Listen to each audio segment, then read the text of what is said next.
네, 할렐루야. 네, 우리 손 한번 흔들어 보겠습니다. 할렐루야. 아멘. 감사합니다.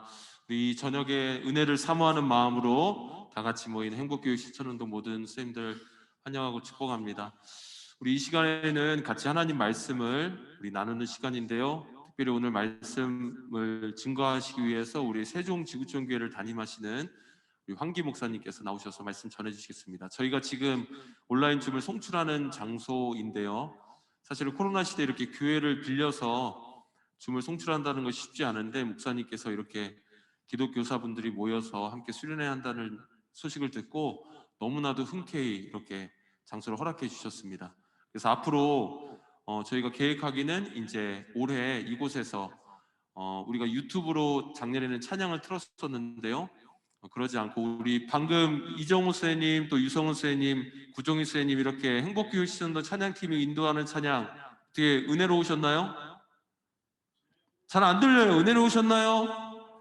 아멘. 네, 감사합니다. 그래서 이곳에서 우리 또 앞으로도 이렇게 예배를 드리려고 계획을 하고 있는데요. 우리 황기 목사님께서는 선교학으로 우리 신학 박사 학위를 취득하시고 지금 대전 신대에서 또 신약학 강의를 하고 계신 분입니다. 우리 같이 우리 할렐루야로 맞이하도록 하겠습니다.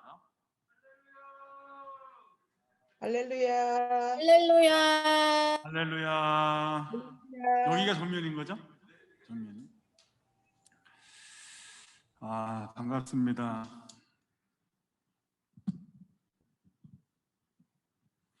한번 인사했으면 좋겠습니다. 반갑습니다. 손 한번 흔들어 주시겠습니까? 네, 반갑습니다. 네, 반갑습니다. 네, 자 기도 한번 하고서 우리 예배를 말씀을 같이 듣도록 하겠습니다. 하나님 고맙습니다. 우리가 이 저녁 늦은 시간에 같이 모여서 말씀도 나누고 은혜도 나눌 수 있도록 인도해 주신 것 감사합니다.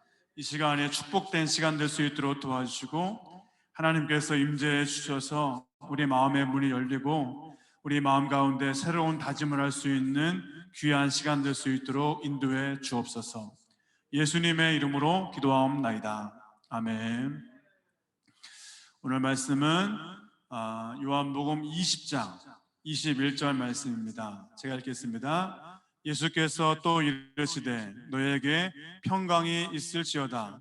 아버지께서 나를 보내신 것 같이 나도 너희를 보내노라. 아멘. 제가 2001년도죠. 2001년도에 선교사로 있었습니다. 선교사로 있었는데 선교지에 가서 제가 중국에서 있었는데 중국에서 선교지에서 중국어를 배우고 이제 한 사람씩 만나가지고서 복음을 전했습니다. 복음을 전했는데 한 사람씩 돌아오면서 그 사람도 같이 성역 공부도 하게 되고 만남도 갖게 되고 이런 시간들을 갖게 된 거예요. 근데 이런 시간을 갖게 되는데 한 1년쯤 지났을 때 제 마음이 약간 좀 디프레스가 된 거예요. 디프레스가 되는데 왜 그랬냐면 한국이 너무 오고 싶은 거예요. 한국이 너무 오고 싶어가지고 중국에 있는 그 당시 때 2001년도이기 때문에 거리가 좀 지저분했습니다. 지저분하기도 하고 좀 약간 중국 북경은 회색으로 건물이 다 되어 있기 때문에 다닐 때마다 약간 마음 가운데 이렇게 좀 우울한 마음이 있다 보니까 한 1년쯤 지났는데 내 마음이 디프레스 된 거예요. 낙담이 돼 있는데 회복이 안 되네. 회복이 안 되는 거예요. 제가 이제 고민하다가 어떻게 하면 회복이 될 수 있을까라고 고민하다가 길을 갈 때입니다. 길을 가고 있는데 청와대학교 앞에 한국 사람들이 많이 모여 있는 곳인데 우다코라는 데가 있습니다. 그 길을 지나가는데 거기에 CD를 파는 데를 발견한 거예요. 근데 그게 불법 CD입니다. 불법 CD인데 CD를 구워가지고서 이렇게 이제 판매하는 사람 봤는데 거기에 한국 드라마, 여러분 알겠지만 나이 좀 드신 분들 알겠지만 가을동화라는 그 드라마가 있습니다. 제가 보니까 그 가을동화가 CD로 구워져 가지고서 1부부터 16부까지를 판매를 하는 거예요. 제가 이제 그거를 사가지고 와가지고서 집에 와가지고서 그 당일날 1부부터 8부를 봤습니다. 그 다음 날 9부부터 16부까지 본 거예요. 근데 그걸 보는데 북경 안에는 좀 지저분한 그 거리와 나무 위에는 이런 그 비닐봉지가 달려있는 그런 모습을 보다가 깨끗한 그 한국의 거리를 보는데 너무너무 좋은 거예요. 그 가운데 하나가 뭐였냐면, 지금도 기억합니다. 어떤 그 주인공이 누구냐면 송승헌하고 송혜교 나오는 끄떡끄떡 하시는 거 보니까 같은 세대예요. 송혜교를 제가 좋아하는데, 송혜교하고 둘이 이제 자전거를 타고서 어떤 이렇게 구리인데 어떤 장면 가운데 쭉 지나가는데 거기 코스모스도 피어 있고 둘이 지나가 너무너무 예쁜 거예요. 그걸 보면서 제 마음 가운데, 야, 내가 한국 가고 싶은 마음도 있고 중국 생활에 대한 부분 약간 디프레스 되어 있는데, 그거를 보면서 제 마음 가운데 약간 회복이 된 거예요. 기도하지 않고 기도하는 걸로 회복된 게 아니라 가을 동화 보면서 내 마음이 막 회복이 되는 거예요. 막 너무너무 기쁘더라고 막 이렇게. 근데 이제 시간이 지났는데, 근데 저의 모습은 이렇게 디프레스 되는 내 모습이 있는데 바울은 그렇지가 않은 거예요. 바울은 항상 청년인 거예요. 바울은 처음에 사역을 시작할 때부터 죽을 때까지 바울이 맨 마지막에 쓴 거가 디모데전서, 디도서, 디모데후서인데, 저는 이것을 쓸 때 이 바울이 청년인 줄 알았습니다. 청년이 청년에게 쓰는 내용인 줄 알았어요. 근데 내가 한참 지난 다음에 보니까 그 디모데전서와 디도서와 디모데후서를 쓸 때가 나이가 60대 중반이에요. 60대 중반인 걸 듣고서 제가 깜짝 놀랐습니다. 나는 청년인 줄 알았는데 그 바울이 할아버지였어요. 할아버지. 지금은 65세면 할아버지가 아닙니다. 그러나 그 당시 때 2000년 전이기 때문에 진짜 그 나이 되면은 할아버지잖아요. 그 할아버지의 모습인데 어떻게 저 청년의 마음을 가지고 살아갈 수 있을까? 그건 어쩌면 보면은 바울과 나의 모습이 너무 다른 거예요. 나는 사역을 하다가도 디프레스 되어지고 내 마음 가운데 낙심이 되어지고 하는데, 이 바울은 왜 그 마음 가운데 청년의 모습으로 죽을 때까지 이 마음으로 살았나? 이것이 내 마음 가운데 해결이 안 됩니다. 나는 디프레스 되어지고 바울은 청년이고, 아니 나는 똑같이 예수님을 믿는 사람인데 나는 디프레스 되어서 바닥을 칠 때가 너무나 많은데 왜 이 바울은 그 마음 가운데 어떤 데 마음을 두고 어디에 포커스 인이 되었기 때문에 그 마음 가운데 삶 가운데 포커스 인 된 건가? 도대체 뭐길래 청년은처럼 살았던 이 바울과 나는 왜 다를까를 고민을 너무나 많이 했습니다. 근데 어느 날 2007년도입니다. 제가 말씀을 묵상하면서 바울이 그 마음 가운데 포커스 인 되었던 그 두 가지의 부분이 있는 거예요. 첫 번째는 뭐냐면, 바울은 다메섹을 지나갈 때 예수님 만난 거가 자기 삶 가운데 어제 일처럼 자기 마음 가운데 생각을 한 거예요. 여러분, 바울은 다메섹 도상 지나갈 때 예수님 만난 것을 어제 만난 사람처럼 살아갑니다. 제가 이 부분에 대해서 제가 이 사람 한번 해보고 합니다. 바울은 원래는 예수님을 믿는 사람이 아닙니다. 그는 유대인입니다. 유대인은 뭐냐면 하나님만 신으로 믿는 사람이에요. 예수님이 또 하나는 신이다라고 말하면 당연히 그 유대인의 관점에서 봤을 때는 그 사람은 죽여야 될 사람입니다. 그래서 이 바울은 예수님 믿는 사람을 죽이기 위해서 다니는 사람입니다. 그래서 예수님을 믿는 사람을 죽이기 위해서 다메섹을 지나가는데 거기서 예수님을 만나게 되는 거예요. 만날 때 나이가 32살입니다. 32살 때에 그 바울이 예수님을 만났습니다. 근데 자기가 만났던 그 예수님에 대해서 내가 예수님 만났다라고 말을 하게 되면 사람이 믿지 않아요. 그 내가 바뀐 것에 대해서 나는 예수님 믿습니다라고 말하면, 아니 네가 어떻게 예수님 믿을 수 있느냐고 사람들이 믿지 않습니다. 그래서 이 바울은 어디로 도망을 가게 되냐면 자기의 고향 다소라는 곳으로 도망을 가게 됩니다. 그 도망가서 몇 년을 보내냐면 10년을 보냅니다. 10년을 꼬박 보냅니다. 32살에 예수님을 믿었고 42세였습니다. 42살이 되었을 때 그 옆 동네인 안디옥에서 바나바가 오게 됩니다. 바나바가 와서 말합니다. 우리 선교를 떠나자고, 선교를 같이 함께 하자고 말해서 이 바울은 그 안디옥의 교회에 가서 같이 있다가 선교 여행을 떠납니다. 첫 번째, 두 번째, 세 번째. 선교 여행 잘 아시잖아요. 근데 한 번 갈 때마다 5년입니다. 1차 5년, 2차 5년, 3차 5년, 15년이 지납니다. 그의 나이가 42세에서 15년이 지나니까 그의 나이가 47세입니다. 47세. 47세의 나이로 그가 선교를 마친 다음에 예루살렘에 왔는데 그가 예수님을 증거하니까 그 바울을 감옥에 쳐넣습니다. 그 감옥의 이름이 뭐냐면 가이사랴 감옥입니다. 가이사랴 감옥 안에다가 바울은 처박아 놨습니다. 근데 그 당시 총독이었던 사람이 이 바울을 어떻게 할 줄을 모릅니다. 왜? 로마인이니까. 로마인이기 때문에 죽이기도 뭐하고, 그러다 보니까 이 바울을 감옥 안에서 2년 동안 꼬박 있게 됩니다. 감옥이 쉽지 않습니다. 쉬운 감옥이 아닙니다. 지금도 감옥 가면 어려운데 그 당시 때 감옥은 더 어려운 곳입니다. 배고프고 그 당시 때 살아가는 많은 부분들의 어려움이 있는 곳이 감옥이었습니다.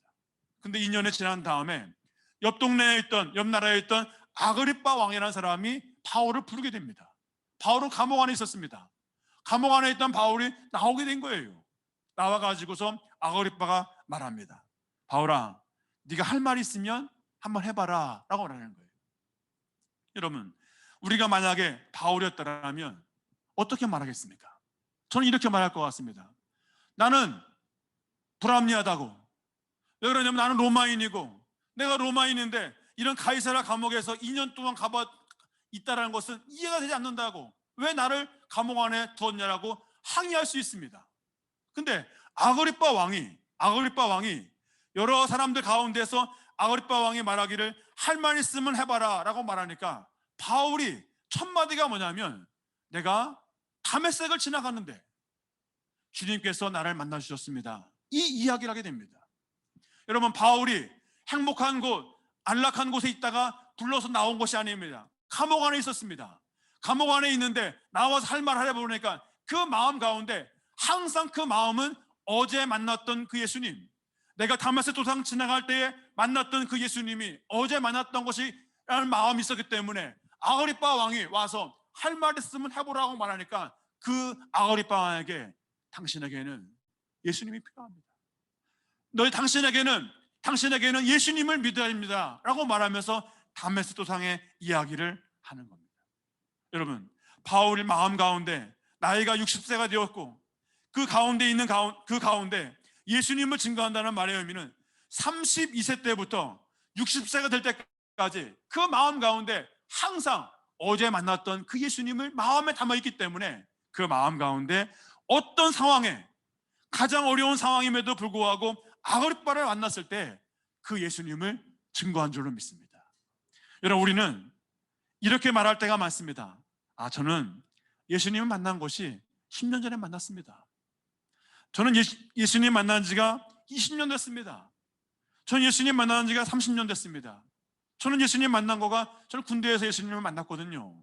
그러다 보니까 몇 년 된 것에 대해서 말하잖아요. 그렇기 때문에 우리는 항상 20년 전에 만났던 그 하나님, 10년 전에 만났던 하나님에 대해서 그냥 머물러 있을 때가 많습니다. 여러분, 우리가 만났던 그 예수님이 어제 만난 예수님이라고 말한다면 내 마음 가운데 열정이 있을 수밖에 없는 줄로 믿습니다. 어제 주님을 내가 만났다 한다면 내 마음 가운데 패션, 이 열정이 정말로 내 마음 가운데 뜨겁게 헤어졌어. 누구를 만난다 하더라도 그 예수님을 잘할 수밖에 없는 줄로 믿습니다. 이 바울은 가는 곳마다 다메섹 도상 이야기를 했던 것이 분명합니다. 바울은 만나는 사람에게 내가 주님 만난 다음에 어제 만났던 그 예수님을 증거했기 때문에 항상 뜨거운 마음으로 그 예수님을 증거한 줄로 믿습니다. 그렇습니다. 이 바울은 청년의 마음으로 살았던 이유는 그 마음 가운데 내가 처음 만났던 그 예수님이 과거에 만났던, 10년 전에 만났던, 20년 전에 만났던 그 예수님이 아니라 그 예수님이 어제 만난 예수님으로 그 마음 가운데 있기 때문에 이러한 열정이 있는 줄로 믿습니다. 아멘. 또한 두 번째는 바울은 사역을 했습니다. 사역을 했습니다. 보통 많은 사람들은 이렇게 말합니다. 사역을 하기 전에 우리는 전문성이 있어야 됩니다. 예, 정말 중요한 것은 내가 아이들을 잘 가르치려면 전문성이 있어야 되기 때문에 사역은 다음에 하고 내가 이 전문성을 키워나가겠습니다. 또는 이렇게 말합니다. 내가 지금 자녀를 양육하고 있습니다. 저희 집에 애가 셋입니다. 오늘 아까 오다 보니 인사드렸는데 따님이 세 분이시라고 하시더라고요. 존경스러우신 분이십니다. 예, 너무너무 귀한 분이시요. 여러분, 자녀를 양육하는 것이 너무너무 중요합니다. 예, 셋인가 보네. 셋. 네, 그렇습니다. 저도 셋입니다. 저는 가장 잘한 게 아이를 셋 낳은 거예요. 예. 아멘 하시잖아요. 박연원 선생님도 아멘. 네. 자녀를 양육하다 보게 되면 어떤 마음이 드냐면 내가 자녀를 잘 양육하는 것이 중요하기 때문에 이 일을 다 끝내놓은 다음에 사역을 하겠다라는 그 마음을 갖습니다. 또는 가정을 이루게 되면은 우리는 행복한 가정을 이루어야 된다라는 그 마음 때문에 우리는 사역에 대해서 약간 뒤로 미루는 경향이 사실 있습니다. 근데 중요한 건 뭐냐면 전문성 너무너무 중요합니다. 우리 믿는 사람에게는 전문성이 있어야 됩니다. 우리 믿는 사람은 자녀 교육에 대해서 정말 신경 써야 됩니다. 또한 우리가 행복한 가정을 이루기 위해서 우리는 노력해야 됩니다. 중요한 건 뭐냐면 우리는 이 부분에 대해서 간과해버리고 이것은 필요 없다라고 말하지는 절대 안 됩니다. 이것에 대해서 우리 마음 가운데 전문성이 있어야 되고 자녀 교육에 대한 마음도 자기 마음 가운데 부담감이 있어야 되고 가정을 행복하게 꾸리는 부분도 중요합니다. 그러나 우리는 좀 더 부지런해서 영혼을 사역하는 일을 감당하기를 원합니다. 네. 여러분, 우리가 전문성을 키워나가고 자녀를 양육해 나가고 행복한 가족을 이루는 것은 우리 가운데 당연한 일이고 여기에다가 우리의 삶 가운데 영혼을 위한 사역으로 나아가기를 소망합니다. 저는 이것이 너무너무 중요한 사역이라고 생각합니다. 영혼을 위한 사역을 하잖아요. 한 학기 동안에 예수님을 안 믿는 학생이 있거나 선생님이 있을 때 내가 온 힘을 기울여서 그 사람을 케어하고 밥을 사 먹이고 또 여러 가지 부분에 대해서 도움을 주잖아요. 도움을 주다가 예수님을 영접시키잖아요. 그러면 한 학기 내내 어렵다 하더라도 한 사람이, 한 선생님이 또는 한 학생이 또는 주변에 있는 어떤 누군가가 한 사람이 예수님을 믿고서 내가 복음을 전하고 사역을 함으로 인해서 영혼이 구원받잖아요. 참 신기한 건 뭐냐면 그 하는 일이 아무리 힘들어도 한 사람이 죽기로 돌아오는 경험을 하게 되면 그 한 학기가 너무너무 기쁩니다. 너무너무 기쁩니다. 아무리 힘든 업무가 있다 하더라도 아무리 힘든 상황에 처한다 하더라도 한 사람이 예수님을 믿고 돌아오는 경험을 하잖아요. 그럼 그 안에 엄청난 기쁨을 갖게 되는 줄로 믿습니다. 이건 사실이에요. 아무리 어려움이 있다 하더라도 한 사람이 예수님을 믿고 내가 섬김을 통해서 내가 한 사람을 영혼을 도와줌으로 말미암아 그 사람이 예수님을 믿게 되면 그 삶 자체가 한 학기가 너무너무 기쁜 그 마음을 갖게 된다는 거예요. 여러분, 이것은 우리가 영적인 존재이기 때문에 우리 마음 가운데 한 사람이 예수님을 믿고 주님께로 돌아오고 주님께로 인도함 받고 영혼이 잘 자라게 되면은 우리 마음 가운데 어떤 것으로 채워질 수 없는 큰 기쁨이 있게 되는 줄로 믿습니다. 아멘. 제가 예전에 선교사님들을 훈련하는 곳에서 일을 할 때예요. 업무 시간은 다 있습니다. 저도 마찬가지로 9시부터 6시까지는 업무를 다 했습니다. 월요일부터 금요일까지를 훈련하는 곳에서 생활을 한 거예요. 근데 제 마음 가운데 선교사님들을 훈련하는 일을 하지만 내 마음 가운데 채워지지 않는 마음이 있습니다. 제가 그래서 내가 그 사람들에 대해서 영혼을 구원하기 위해서 배재대학교에 들어가서 사람들을 전도하는 일을 하게 된 거예요. 제가 전도하는 그 일이 처음 시작했을 때는 2005년도입니다. 2005년도예요. 2005년도부터 복음을 전하고 만나고 밥 사주고 또 그들과 같이 함께 놀기도 하고 같이 운동도 하게 되고 김밥도 먹고 우리 집 초대해서 잠도 자게 되고 이런 생활을 한 거예요. 근데 하다 보니까 2005년도부터 작년 이사 올 때까지 2019년도까지 한 거예요. 근데 참 신기한 건 뭐냐면 영원히 예수님을 믿고 돌아오는 경험을 하잖아요.